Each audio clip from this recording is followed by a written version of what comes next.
அழிவின் விளிம்பில் இருக்கும் மருத்துவ குணம் வாய்ந்த கிழங்கு வகைகளை சேகரித்து விவசாயிகளுக்கு பரவலாக்கம் செய்து வருகிறார் இளம் விவசாயி யுவராஜ்.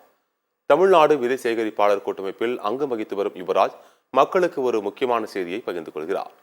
கிழங்குகளின் காவலன் யுவராஜுடன் நமது செய்தியாளர் பிரீத்குமார் நடத்திய கலந்துரையாடலை தற்போது பார்க்கலாம்.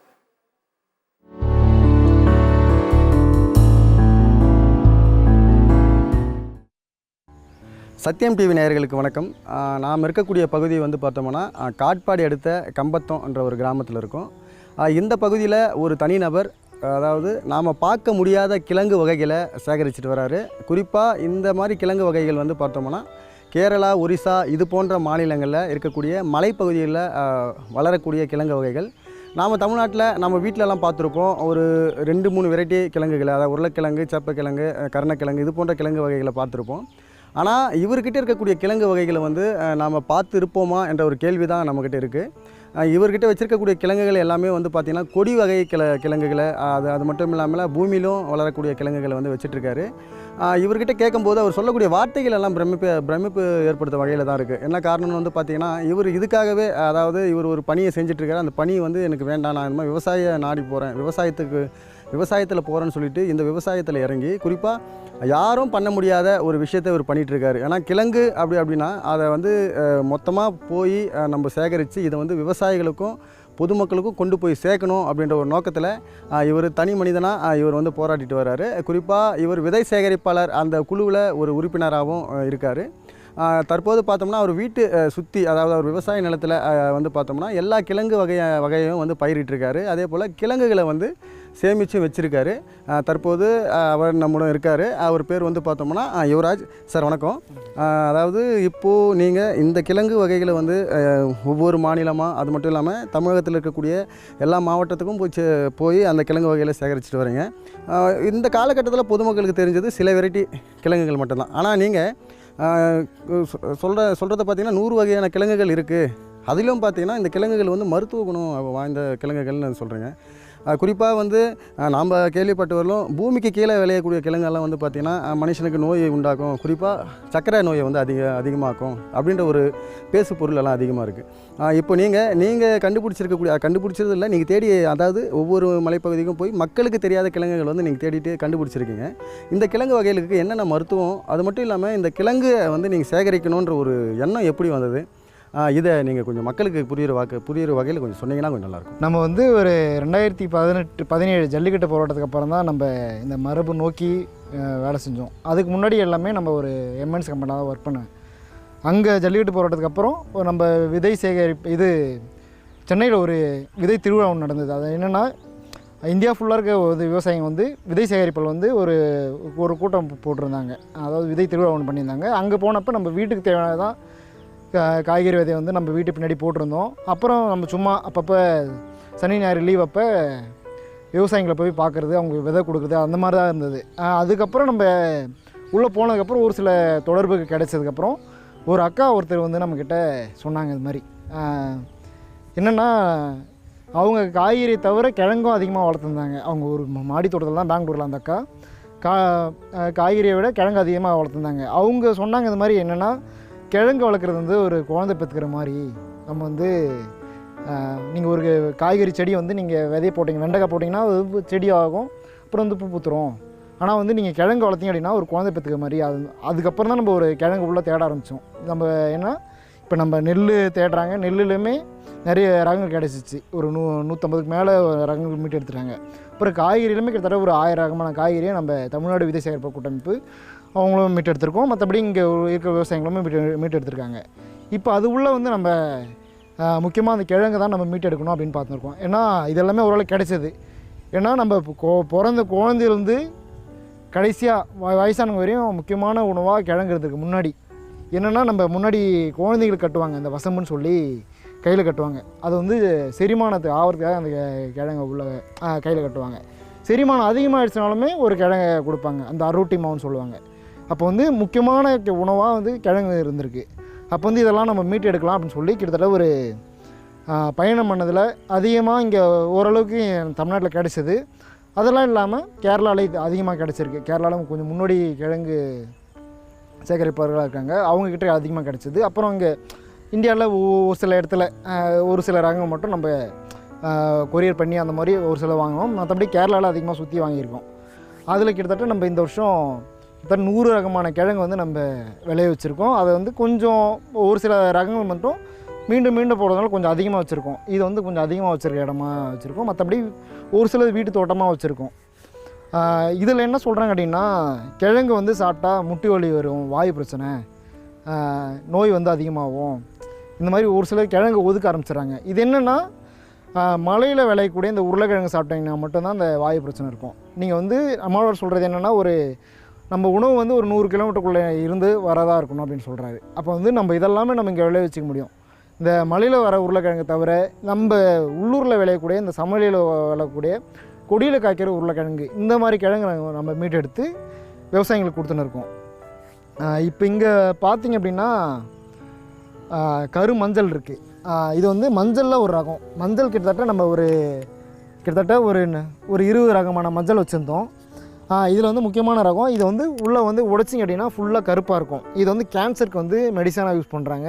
நிறைய சித்தா மருத்துவத்தில் யூஸ் பண்ணுறாங்க. இது வந்து நீங்கள் பெருசாக கிழங்கு பொறுத்த வரைக்கும் எந்த மெயின்டெனுமே பண்ண தேவையில்லை. நடவு செய்கிறது, மண் அணைக்கணும், கூட ஏதாவது ஒரு ஜீவாமிர்தமோ ஏதோ ஒன்று கொடுத்திங்கன்னா போதும். மற்றபடி 8 மாதத்துலேருந்து கிழங்கு விளைய அறுவடை ஆரம்பிச்சிடும். இது வந்து முக்கியமான கிழங்கு. இது கிலோ வந்து கிட்டத்தட்ட 1200 1300 மேலே விற்கிறாங்க. இது அதிகமாக விளையிறது எங்கே பார்த்தீங்கன்னா கேரளாவில் அதிகமாக விளையுது. மற்றபடி இங்கே நம்ம அதிகமாக விளைய வச்சுருக்கோம். நம்ம கிட்டத்தட்ட இப்போ நிறைய போட்டிருக்கோம். மஞ்சள் இது முக்கியமான கிழங்கு.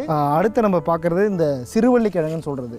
இந்த உருளைக்கிழங்கு விளைவிப்போம்ல, அதே மாதிரி இது வந்து கொத்தாக இருக்கும். ஒரு உருளைக்கிழங்கு பிடிக்குன்னா இப்படி கொத்து கொத்தாக உருளைக்கிழங்கு வருதோ அதே மாதிரி இருக்கும். இது வந்து அதிகமாக எங்கே விளைய வைக்கிறாங்க அப்படின்னா நம்ம பாண்டிச்சேரி கடலூர் அந்த பக்கம் அதிகமாக விளைய வைப்பாங்க. மற்றபடி அங்கங்கே நம்ம வேலூர்லேயே ஒரு சில இடத்துல பார்த்துருக்கோம். ஒரு கொஞ்சமாக வச்சுருக்காங்க. முள்வள்ளி கிழங்குன்னு சொல்லுவாங்க. இது என்னென்னா, இது இந்த கொடியில் பார்த்திங்கன்னா இந்த முள் அதிகமாக இருக்கும். இது வந்து எப்படிலாம் உணவாக எடுத்துக்கலாம் அப்படின்னா, சும்மா வேக வைக்கலாம். இது வேக வைக்கலாம். மற்றபடி வேக வச்சு பவுட்ரு பண்ணி ஸ்டோர் பண்ணி வச்சுக்கலாம். இது வந்து இதுக்காகவே நம்ம தமிழ்நாட்டில் ஒரு இடத்துல திருவிழா பண்ணுறாங்க. அந்த திருவிழா மட்டும்தான் இந்த கிழங்கு அதிகமாக கிடைக்கும். பாண்டிச்சேரியில் அந்த ஆற்று திருவிழான்னு சொல்லி சித்திரை மாதம் பண்ணுவாங்க. அந்த திருவிழாவில் இந்த கிழங்கு அதிகமாக கிடைக்கும். இது வந்து கொடியாக போகக்கூடிய ஒரு கிழங்கு. எல்லாம் ஃபுல்லாக முள்ளாக இருக்கும். இதில் கிட்டத்தட்ட நம்ம ஒரு 7 வெரைட்டியான சிறுவள்ளி கிழங்கு வச்சுருக்கோம்.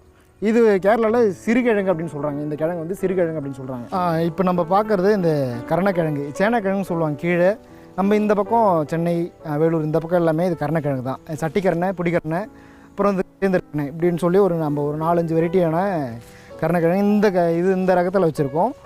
இது என்னென்னா, நம்ம பொதுவாக வெறும் கிழங்கு மட்டும் தான் நம்ம உணவாக எடுத்துக்குவோம்.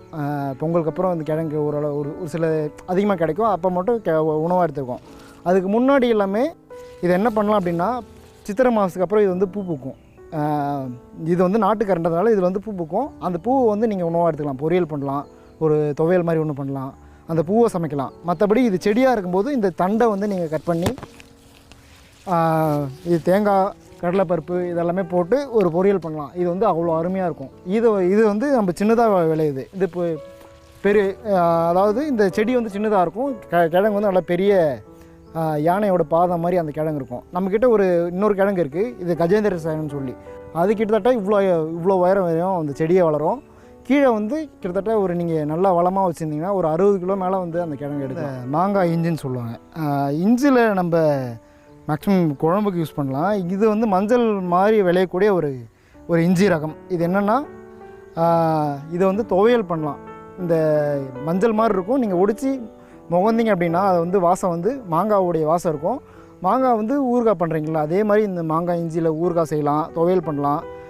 இதில் வந்து ஜூஸ் போடலாம். இது எல்லாமே நம்ம இப்போ பார்த்துருக்கோம். இது வந்து கிழங்கு பொறுத்த வரைக்கும் கிட்டத்தட்ட 8 10 மாதம் அந்த விளையக்கூடிய கிழங்காக இருக்கும். இதில் வந்து இது என்னென்னா, இது 8 மாதம் விளையக்கூடிய கிழங்காக இருக்கும். இப்போ நம்ம வந்து இது அதிகமாக பண்ணியிருக்கோம். இதை வந்து நீங்கள் அதிகமாகவே உணவாக எடுத்துக்கலாம். இது வந்து நிறைய மருத்துவ குணம் இருக்கக்கூடிய ஒரு கிழங்காக இதை நம்ம பார்க்குறோம். இப்போ நம்ம பார்க்குறது இந்த வெத்தலை கிழங்குன்னு சொல்லுவாங்க. இது என்னென்னா, வெத்தலை கிழங்குன்றது இந்த இலை வந்து வெத்தலை மாதிரி இருக்கிறதுனால இந்த வெத்தலை கிழங்குன்னு சொல்கிறாங்க. இதில் கிட்டத்தட்ட நம்ம ஒரு 20 25 வெரைட்டி மேலே ரகங்கள் வச்சுருக்கோம். இதில் ஒவ்வொன்றுமே ஒவ்வொரு ரகமாக இருக்கும். அதாவது இந்த இதில் வந்து ராசவல்லின்னு சொல்லுவாங்க. உள்ளே கட் பண்ணிங்க அப்படின்னா அந்த ஒரு சிவப்பு கலரில் இருக்கும். அது வந்து முன்னாடி ராஜாவுக்கு வந்து அதிகமாக கொடுத்த கிழங்கா அது வந்து பார்த்துருக்காங்க. இப்போயுமே அதிகமாக எங்கே பயன்படுத்துகிறாங்க அப்படின்னா ஸ்ரீலங்காவில், இலங்கையில் வந்து அதிகமாக பயன்படுத்துகிறாங்க. அங்கே அந்த கிழங்கு இல்லாத சமையலே இருக்காது அப்படின்னு சொல்லலாம். அந்த மாதிரி இருக்கும். அடுத்து நம்ம கேரளாலேயுமே அதிகமாக பயன்படுத்துகிறாங்க. இதில் வந்து கொடியில் காய்க்கிற ரகமும் இருக்குது. அதாவது நம்ம கீழே மண்ணில் விளையிறது தான் நம்ம வாய் அதிகமானு சொல்லுவோம். ஆனால் இதில் வந்து வாயே இல்லாமல் மேலே கொடியில் காய்க்கும். இதில் வந்து பூ பூக்கக்கூடிய கிழங்கும் இருக்குது. ஆனால் நம்ம வந்து கிழங்கை வந்து வெறும் கிழங்கை வச்சா மட்டும்தான் விதை கிழங்காக யூஸ் பண்ணுவோம். ஆனால் இதில் வந்து இதில் பூ பூக்கும். அதில் வந்து சின்ன சின்ன விதையாக வைக்கும். அந்த விதையை நம்ம எடுத்து போட்டாலுமே விதை கிழங்காக வச்சுக்கலாம். அப்படி இல்லை அப்படின்னா இந்த மேலே வந்து இந்த கொடியில் ஒவ்வொரு கணுக்குமே கிழங்கு வைக்கும் மேலே தொங்கும்போது. அதை வந்து அப்போ வந்து அந்த கிழங்கு வந்து நம்ம அதிகமாக சுட்டு சாப்பிட்ருக்காங்க. இந்த செஞ்சி பக்கம், திருவண்ணாமலை, வேலூர், இங்கே வந்து அதிகமாக இந்த கிழங்கு பயன்படுத்தியிருக்காங்க. இந்த கிழங்கு வந்து சுட்டு சாப்பிட்ருக்காங்க. பஞ்ச காலத்தில் இது சுட்டு சாப்பிட்ருக்காங்க. கிழங்கு ஏன் முக்கியமாக சாப்பிட்ருக்காங்க அப்படின்னா கோடை காலத்துக்கு அப்புறம் வந்து நம்ம காய்கறி அதிகமாக கிடைக்காது. அதாவது நம்ம தமிழர்கள் வந்து முன்னாடி எந்த பருவத்துக்கு என்ன காய்கறி கிடைச்சதோ அதை மட்டும் தான் நம்ம உணவாக எடுத்துருந்துருக்காங்க. அப்போ வந்து கோடை காலத்தில் அதிகமாக காய்கறி கிடைக்காது. அப்போ வந்து அந்த கிழங்கு தான் மேக்ஸிமம் உணவாக எடுத்துருந்துருக்காங்க. இந்த கிழங்கு நீங்கள் ஒரு டைம் எடுத்துட்டிங்க அப்படின்னா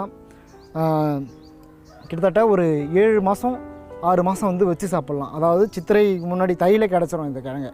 திரும்ப இப்போ வரையுமே நீங்கள் வந்து அந்த உணவாக எடுத்துக்கலாம். இந்த 6-7 மாதத்துக்கு உணவாக எடுத்துக்கலாம். திரும்ப இப்போ சித்திரையில் முளைச்சிரும், நம்ம நட்டுருவோம். இது வந்து எப்படிலாம் நடவு செய்கிறாங்க அப்படின்னா முன்னாடி நட்டவங்க பெரிய பெரிய குழி எடுத்துருவாங்க.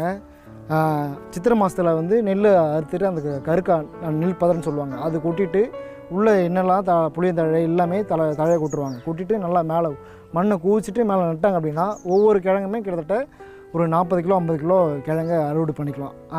இது வந்து உருளைக்கிழங்கு மாற்றாக நம்ம உணவாக பயன்படுத்தலாம். அழிஞ்சு போன கிழங்குல இது முக்கியமான கிழங்காக நம்ம பார்க்குறோம். இது இலையை மட்டும் வந்து சீரா சேமன்னு சொல்லுவாங்க. சீரா அப்படின்னா கீரைன்னு அர்த்தம். இந்த இலையும் இந்த தண்டுமே சாப்பிட்லாம். இது வந்து இதில் வந்து நம்ம பொரியல் பண்ணுறோம். அப்புறம் வந்து ஒரு பருப்பெல்லாம் போட்டு அரைச்சிட்டு நம்ம ரோல் பண்ணி ஒரு உணவாக எடுத்துக்கணும். கட்லட் மாதிரி ஒரு உணவாக எடுத்துக்கணும். இது எல்லாமே வெவ்வேறு வெரைட்டியான சேப்பக்கிழங்கு. இங்கே பாருங்கள் இவ்வளோ பெரிய இலையாக இருக்குது. இது ஒரு சேப்பக்கிழங்கு. இது வேறு ரகம். இது வந்து இந்த கீரையை வந்து நம்ம வேலூரில் மார்க்கெட்டில் கிடைக்கிது. அதாவது ஒரு டைம் பயிர் பண்ணதுக்கப்புறம் திரும்ப வந்து தானாக முளைக்குதுல, அந்த வந்து இந்த தண்டை மட்டும் இலையை மட்டும் எடுத்து வந்து கொடுக்குறாங்க மார்க்கெட்டில். இது ஒரு ரகமான சேப்பக்கிழங்கு. சேப்பக்கிழங்குலாம் கிட்டத்தட்ட நம்ம ஒரு 60 ரகமான சேப்பக்கிழங்கு வச்சுருந்தோம். இது வந்து இந்த அரரொட்டி சொல்லுவாங்க. அரரொட்டி கூகை கிழங்கு, கரவெட்டி கிழங்குன்னு சொல்கிறது.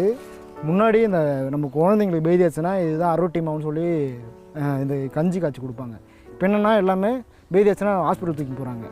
முன்னாடி பாட்டி மருத்துவத்தில் முக்கியமான கிழங்காக அது வந்துருக்கு. இதெல்லாமே நம்ம மறந்து போன கிழங்காக இது பார்க்குறோம். இப்போ நம்ம பார்க்குறது இந்த சேப்பக்கிழங்கு. இது வந்து நீங்கள் வந்து அதிகமாக ரோடு ஓரத்து சாக்கடையில் பார்த்துருப்பீங்க. அதில் இது ஒரு ரகமான இந்த பெருஞ்சேம்புன்னு சொல்லுவாங்க. சேப்பக்கிழங்குல பெருஞ்சேம்பு இது வந்து நம்ம உணவாக எடுத்துக்கலாம். நம்ம என்னென்னா சும்மா வெறும் சாக்கடையோட அந்த கழிவு தண்ணி எடுக்கிறதுக்கு மட்டும் தான் வச்சுருப்பாங்க. இது வந்து நீங்கள் நார்மலாக நட்டிங்க அப்படின்னா இந்த சேப்பக்கிழங்கு உணவாக எடுத்துக்கலாம். இங்கே இருக்கு பாருங்கள். இது வந்து இது எல்லாமே இந்த கிழங்கு வந்து உணவாக எடுத்துக்கலாம். இந்த தண்டை சீவிட்டு மழை காலத்தில் இந்த தண்டை வந்து நீங்கள் உணவாக எடுத்துக்க முடியும். கிழங்கு பொறுத்தவரைக்கும் வெறும் கிழங்கு மட்டும் தான் நம்ம உணவாக எடுத்துக்க முடியும் அப்படின்னு சொல்ல முடியாது. நீங்கள் அதில் இருக்க ஒவ்வொரு பகுதியுமே நீங்கள் உணவாக எடுத்துக்கிறது பார்த்துக்கலாம். இந்த தண்டை வந்து நம்ம மோர் குழம்பு வைப்பாங்க. சீவிட்டு பப்பாளி இதெல்லாம் போட்டு மோர் குழம்பு வைப்பாங்க. அதில் நல்லாயிருக்கும். இந்த மாதிரி சேப்பக்கிழங்குல 60 ரகம், வெத்தலையில் ஒரு 20 ரகம், அப்புறம் இந்த மஞ்சளில் ஒரு 20 ரகம், அப்புறம் வந்து இந்த ஷாம்பு இஞ்சியில் ஒரு 20 ரகம், இந்த மாதிரி ஒவ்வொரு ரகமாக கிட்டத்தட்ட ஒரு 100 ரகமான கிழங்கு நம்ம வந்து விளைய வச்சுருக்கோம். இது எல்லாமே நம்ம ஒரு வீட்டு தோட்டத்தில் இப்போதைக்கு கொஞ்சமாக ஒரு வீட்டு தோட்டத்தில் ஒரு சில ரகங்கள் பயிர் பண்ணியிருக்கோம். இப்போ அதிகமாக பயிர் பண்ணியிருக்கோம். அது எல்லாமே நம்ம மக்கள்கிட்ட இருந்து சேர்க்கக்கூடிய வேலையில் தான் இருக்கும்.